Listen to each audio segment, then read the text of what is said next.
ఓం శ్రీ గురుభ్యో నమః. ఓం శ్రీ మాత్రే నమః. కుజగ్రహ ప్రవేశం ప్రధానంగా అక్టోబరు 28వ తారీఖు నుంచి డిసెంబర్ 7వ తారీఖు వరకు కూడా అంగారక గ్రహ ప్రవేశం వృశ్చిక రాశిలో. అంటే సంవత్సరం తర్వాత మళ్ళీ వృశ్చిక రాశిలోకి కుజుడు యొక్క తన సొంత రాశిలోకి ప్రవేశం జరుగుతుంది.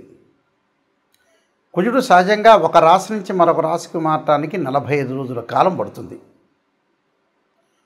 అంగారక గ్రహం కూడా ప్రధానంగా అన్ని గ్రహాల్లో ముఖ్యంగా ప్రధానంగా అంగారక గ్రహం కూడా చాలా మోస్ట్ ఇంపార్టెంట్ ప్లానెట్. అంటే మార్స్ ప్లానెట్ యొక్క ప్రత్యేకత, దాని యొక్క కారకత్వాలను మనం చూసుకుంటే సుమారుగా 45 రోజుల పాటు కాలంలో ఒక రాశిలో దాని యొక్క కారకత్వం అనేది తెలుపుతూ ఉంటుంది. అంటే కుజుడి యొక్క కారకత్వాల్లోకి మనం ముందుగా వెళ్తే సత్వ భూ ప్రాకార రోగ ప్రణవ సాహస శస్త్ర అగ్ని సందర్శనోత్పాటన భాతృక కుజ అంటారు. అంటే అంగారక గ్రహము భూ సంబంధమైన వ్యవహారాలు, కోర్టులు, రియల్ ఎస్టేటు, అన్నదమ్ముల విషయాల్లో, శారీరక బాధలు, కెమికల్ కంపెనీలు, మిషనరీలు, మార్కెటింగు, భూమి, ఇండ్ల నిర్మాణం, న్యాయ వ్యవస్థ, న్యాయవాదులు, రక్షణ శాఖ, మిలిటరీ, రక్షక భటులు, సైన్యము, మేనేజ్మెంటు, భూములు అమ్మడము కొనడము, రియల్ ఎస్టేటు, కన్స్ట్రక్షను, మెడికల్ ల్యాబొరేటరీసు, మేస్త్రీ పనులు, యంత్ర సంబంధమైన విషయాలు, మెకానికల్ ఇంజనీరింగ్, మెకానిక్లు, రోగాలు, శస్త్రచికిత్సలు, అగ్ని భయాలు కలిగేదే. అంటే అగ్ని భయములు ఇలాంటివన్నీ కూడా అంగారకుడి యొక్క కారకత్వాలని జ్యోతిష్ శాస్త్రం చెప్పబడింది. అంటే సత్వ భ్రూ ప్రాకార రోగ ప్రణవ సాహస శస్త్ర అగ్ని సందర్శోత్పాటన భాతృక కుజ అన్నారు. అంటే కుజుడు సహజంగా మనకి ఇవన్నీ కూడా గోచారరీత్యా చెప్పబడే ఫలితాలు. బర్త్ చార్ట్కి గోచారానికి చాలా లాట్ ఆఫ్ డిఫరెన్స్ ఉండాలి, గుర్తుపెట్టుకోవాలి. సహజంగా ఎలా ఉంటుందంటే మృగశిర చిత్త ధనిష్ట నక్షత్రంలో ఎవరైతే జన్మించారో వాళ్ళు కుజమహర దశలో జననం అనేది ప్రారంభమవుతుంది. కుజుడికి వృశ్చిక రాశి, మేషరాశి స్వక్షేత్రాలైతే, అలానే నీచస్థానం కర్కాటక రాశి అవుతుంది. కర్కాటకానికి ఆపోజిట్లో ఉన్న ప్రధానంగా మకర రాశి ఉచ్చక్షేత్రం అంటారు. కర్కాటకం, సింహం, కన్య, తుల, వృశ్చికం, ధనస్సు, మకరం. మకరంలో ఉచ్చ ఉంటే దానికి సప్తమ స్థానం, కర్కాటకం నీచస్థానం అవుతుంది. అంటే భూ సంబంధ వ్యవహారాలు కానీ, కోర్టులు కానీ, రియల్ ఎస్టేట్ కానీ, కన్స్ట్రక్షన్ కానీ, ఇవన్నీ కూడా సైన్యము, మేనేజ్మెంట్, ఇవన్నీ కూడా తెలిపేది కుజుడు. అంగారకుడి యొక్క అనుకూలత కూడా ఉండాలి మనకి. ఇవన్నీ కూడా గోచారరీత్యా చెప్పబడే ఫలితాలు అంటారు. ఎప్పుడైనా గుర్తుపెట్టుకోవాలి మీరు. జన్మజాతకాన్ని అనుసరించేవి కావు. 50% మన చేతుల్లోనే ఉంటుంది. మనం ఏం చేయాలి, ఎలా చేయాలి, నిర్మాణాత్మకంగా ఎలా పోషించాలి, మనం ఏ విధంగా చేస్తే జీవితం అనేది డెవలప్మెంట్ అవుతుందని తెలుసుకొని ముందుకు వెళ్ళాలి. ఏదైనా సరే రాశి ఫలాల్లో నెగిటివ్ చెప్తే నెగిటివ్ అనుకోవద్దండి, దాన్ని పాజిటివ్గా తీసుకోండి. నిజాన్ని తెలుసుకుంటే మనం డెవలప్మెంట్ అయినట్టే. శ్రీయ లోపం పెరుగుట పెద్ద విద్య, లోపం ఎరిగిన వాడే పూర్ణుడవుతాడని దాని అర్థం. మీనరాశి వాళ్ళకి అంగారక గ్రహం యొక్క ఫలితం ఏ విధంగా ఉందో తెలుసుకుందాం. మీనరాశి వాళ్ళకి ముఖ్యంగా ద్వితీయాధిపతి,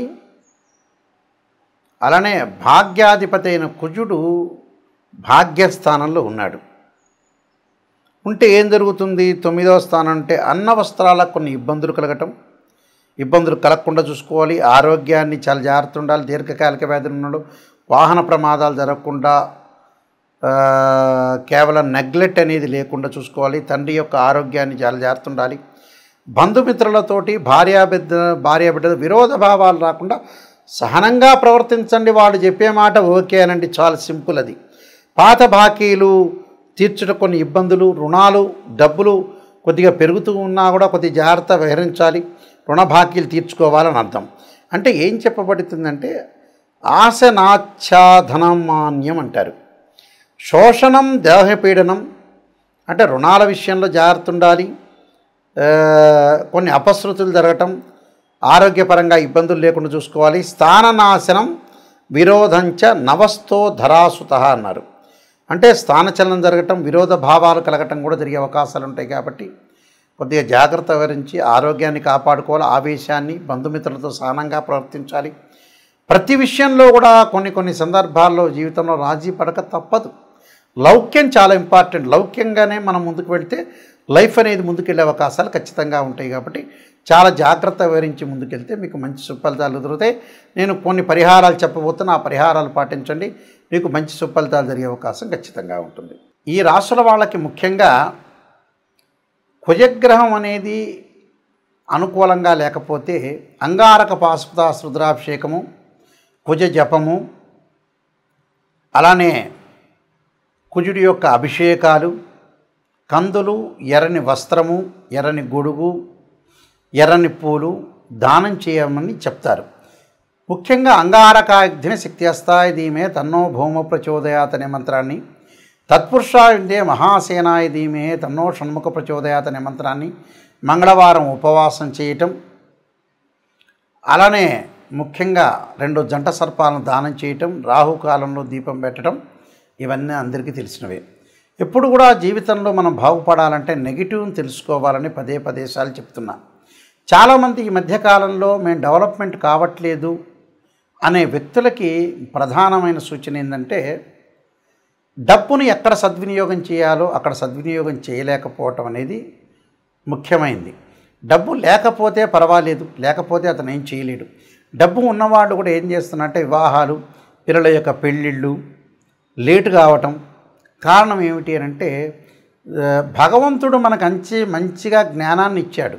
ఆ జ్ఞానాన్ని మనం యూటిలైజ్ చేసుకోలేకపోవటమే లోపం.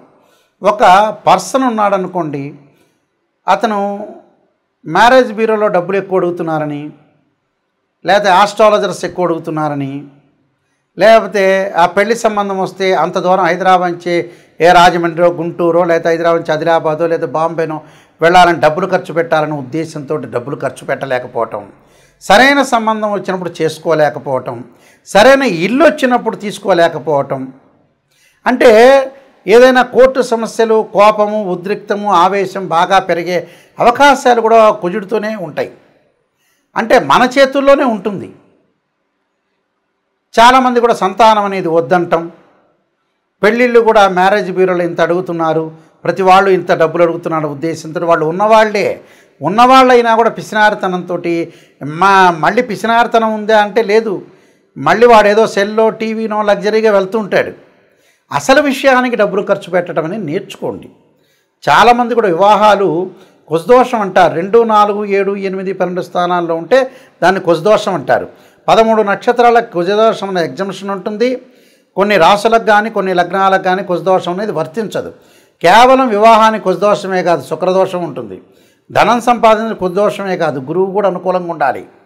అలాగా మనం చేసే పని అనేది ఏంటి, కరెక్టా కాదా అనేది తెలుసుకొని ముందుకు వెళ్ళాలి.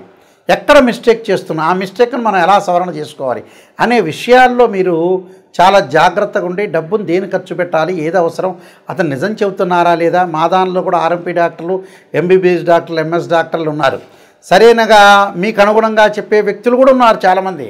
అంటే మీరు నెగిటివ్ను మీరు జీర్ణించుకోలేరు కదా. అందువల్ల అలాంటి ఆస్ట్రాలజర్స్ కూడా ఈ మధ్యన తయారైపోయి జ్యోతిష్యమే కరెక్ట్ కాదనే ఉద్దేశంతో తయారైన వ్యక్తులు కూడా ఉన్నారు. జ్యోతిష్యం అనే శాస్త్రం పర్ఫెక్ట్గా చెప్పేవాళ్ళు కరెక్ట్గా చెప్తారు. అది నిజాన్ని తెలుసుకోవాలి. నిజాన్ని తెలుసుకుంటే ఖచ్చితంగా బాగుపడతారు. ఇలాంటి విషయాలన్నీ కూడా చాలా జాగ్రత్తగా మీరు ముందుకు వెళ్ళాలి. నా పుస్తకాలన్నీ మీరు చదవచ్చు. ఈ కుజగ్రహం గురించి, వాటి గురించి కాలసర్ప యోగం అనే పుస్తకము, కాలసర్ప యోగ చంద్రిక, రాహుకేతులు, ఛాయాగ్రహాలు, అలానే జాతక చంద్రిక, వివాహ మార్తాండము, సర్వదేవతా గోత్రపులు, స్వప్నశాస్త్ర ఫలదీపిక, బృహత్ పరిహార సింధు, ఇలాంటి number of books Mohan publication వాళ్ళు ప్రింట్ చేశారు. నాయకంటి మల్లికార్జున శర్మ బుక్స్ అని కొట్టినా వస్తుంది. www.nayakanti.com కానీ .in కానీ కొడితే కూడా మీకు వస్తుంది. ఇవన్నీ కూడా వెబ్సైట్ అనేది చూడండి. ఏదైనా వాస్తు ప్రకారంగా బాగా లేకపోయినా కూడా వాస్తు యంత్రస్థాపన, మహామత్ యంత్రము, వాస్తు యంత్రము భూమిలో స్థాపన చేస్తారు పురాతనలో, వాస్తు ప్రకారంగా కూడా చూసుకోండి. ఏదైతే సమస్యలు ఉన్నాయో రియల్ ఎస్టేట్ వాళ్ళు కానీ కన్స్ట్రక్షన్ వాళ్ళు కానీ ఇల్లును గృహం ప్రకారంగా వాస్తు ప్రకారంగా ఉందా లేదా చూసుకోండి. కేవలం ఇంజనీరింగ్ ప్లానే కాదు, పురాతనలో ఆయం అనేది చూసేవాళ్ళు. అంటే ఆయం అంటే ఏంటంటే ధ్వజాయమని, సింహాయనమని, గజాయమని, ఖరాయని ఆయాలు కూడా ఉన్నాయి. ఆయాన్ని బట్టే మనం ఏదైతే పొడవు వెడల్పును లెంత్ను లెక్క వేస్తే మనకి ఏ ఆయం వచ్చింది, ఆ ఇంట్లో ఉంటే ధనం ఎంత, రుణం ఎంత, నక్షత్రం ఏంటి, ఆ ఇల్లు ఎన్ని సంవత్సరాలు ఉండగలుగుతుంది, ఇలాంటివన్నీ కూడా మీరు చూడండి. జ్యోతిష్ శాస్త్రం వాస్తు ప్రకారంగా ఎంతో డెప్త్గా వెళితే అన్ని విషయాలు రాశారని కూడా బయటకు వస్తాయి. ఖచ్చితంగా మా వెబ్సైట్ చూడండి, www.nayakanti.com ఆర్ nayakanti.in చూడండి, మీరు అన్నీ తెలుసుకోండి. ప్రతిదీ కూడా నా కాంటాక్ట్ నెంబర్ ఉంటుంది, ఆ కాంటాక్ట్ నెంబర్కి మీరు కాల్ చేయండి. ఖచ్చితంగా మీకు అన్ని విషయాలన్నీ కూడా క్లియర్గా నేను చెప్పేటప్పుడు కూడా మీరు వాయిస్ రికార్డింగ్ పెట్టుకోవచ్చు. జాతకం నేను చెప్పేటప్పుడు అందరూ కూడా must and should voice recording పెట్టుకోండి, నిజాలు తెలుసుకోండి, మీరు ముందుకు వెళ్ళండి. అబద్ధపు ముసుగులో ఉండొద్దండి. మీరందరికీ కూడా సుబ్రహ్మణ్య స్వామి యొక్క అంగారకుడి యొక్క అనుగ్రహం ఉండాలని ఆశిస్తూ సర్వే జనా సుఖినో భవంతు.